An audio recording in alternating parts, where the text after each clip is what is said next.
காஞ்சிபுரத்தை சேர்ந்த பெண்மணியின் கணவர் வேறு ஒரு பெண்ணுடன் சென்றுவிட்ட நிலையில் 9ஆம் வகுப்பு படிக்கும் தனது மகளுடன் தனியாக வசித்து வந்துள்ளார். அப்போது அவருக்கு அறிமுகமான ஆண் நண்பரின் காதல் வலையில் விழுந்த அந்த பெண்மணி அவருடன் செங்கல்பட்டுக்கு தனது இருப்பிடத்தை மாற்றினார். மாணவி செங்கல்பட்டு அருகே உள்ள சமூக நீதி விடுதியுடன் கூடிய அரசு பள்ளியில் 10ஆம் வகுப்பு படித்து வந்தார். மற்ற மாணவிகள் எல்லாம் ஞாயிற்றுக்கிழமை தங்கள் வீடுகளுக்கு சென்ற நிலையில் தாய் வந்து அழைத்தும் அந்த மாணவி வீட்டிற்கு செல்ல மறுத்துவிட்டதாக கூறப்படுகிறது. இது குறித்து விடுதியில் உள்ள ஆசிரியை ஒருவர் விசாரித்த போது கோடை விடுமுறையில் வீட்டில் தனக்கு நேர்ந்த பாலியல் வன்கொடுமை குறித்து விவரித்து அந்த மாணவி கதறி அழுததாக கூறப்படுகிறது.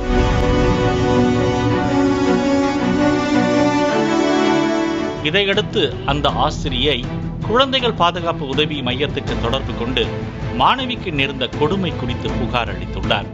அங்குள்ள நீதிபதியிடம் மாணவி அளித்த வாக்குமூலம் அதிர்ச்சி அளிப்பதாக இருந்தது.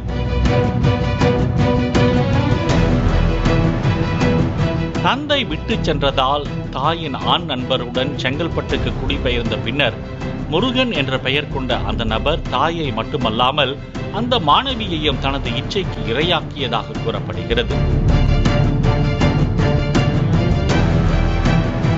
இந்த அசிங்கத்துக்கு தாயே உடந்தையாக இருந்ததுதான் கொடுமையிலும் கொடுமை. அத்தோடு விடாமல் தாய்க்கு பணம் தேவைப்பட்டதால் அவரது தூண்டுதலின் பேரில் அதே ஊரை சேர்ந்த மற்றொரு முருகன், செல்வம் என பார்த்தால் அடையாளம் காட்ட இயலும் 13 பேர் அத்துமீறலில் ஈடுபட்டதாக அந்த மாணவி தெரிவித்துள்ளார். கடந்த ஏப்ரல், மே மாதங்களில் மட்டும் பலமுறை அந்த மாணவியை அவரது தாய் செங்கல்பட்டு, மேல்மருவத்தூர் சுற்றுவட்டார பகுதிகளில் உள்ள லாட்ஜுகளுக்கு அழைத்துச் சென்று கட்டாயப்படுத்தி பாலியல் தொழிலில் ஈடுபடுத்தியது தெரிய வந்தது.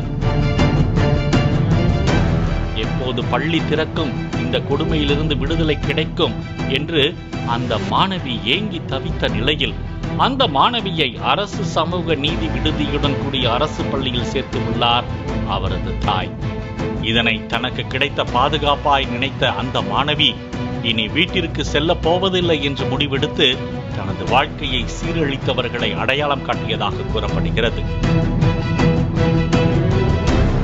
அந்த வகையில் நீதிபதியின் உத்தரவின் பேரில் அந்த மாணவியின் தாய், தாயின் காதலனான முருகன், மற்றொரு முருகன், செல்வம் ஆகிய 4 பேரை போக்சோ வழக்கில் அனைத்து மகளிர் போலீசார் கைது செய்தனர்.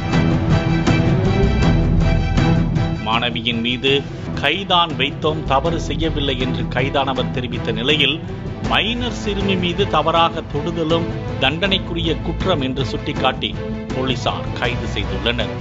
செல்போன் தொடர்பு எண்களை கைப்பற்றியுள்ள போலீசார் அந்த மாணவியிடம் அத்துமீறலில் ஈடுபட்ட மேலும் 10 பேரை தீவிரமாக தேடி வருகின்றனர். இதேபோல கடந்த 2020ஆம் ஆண்டு வண்ணாரப்பேட்டையில் 13 வயது சிறுமி ஒருவரிடம் பாலியல் அத்துமீறலில் ஈடுபட்ட புகாருக்குள்ளான காவல் ஆய்வாளர், அரசியல் பிரமுகர் என கைது செய்யப்பட்ட 21 பேரும் நீதிமன்றத்தால் குற்றவாளிகள் என்று அறிவிக்கப்பட்டு தண்டனை விதிக்கப்பட்டு சிறையில் கம்பி எண்ணி வருவது குறிப்பிடத்தக்கது. பாலிமர் செய்திகளுக்காக காஞ்சிபுரம் செய்தியாளர் ஸ்ரீராம் மற்றும் வேல்ராஜ். பிளே ஸ்டோர் மற்றும் ஆப் ஸ்டோரில் இருந்து பாலிமர் செயலியை QR கோடு மூலம் பதிவிறக்கம் செய்யுங்கள். செய்திகளை உடனுக்குடன் பெறுங்கள்.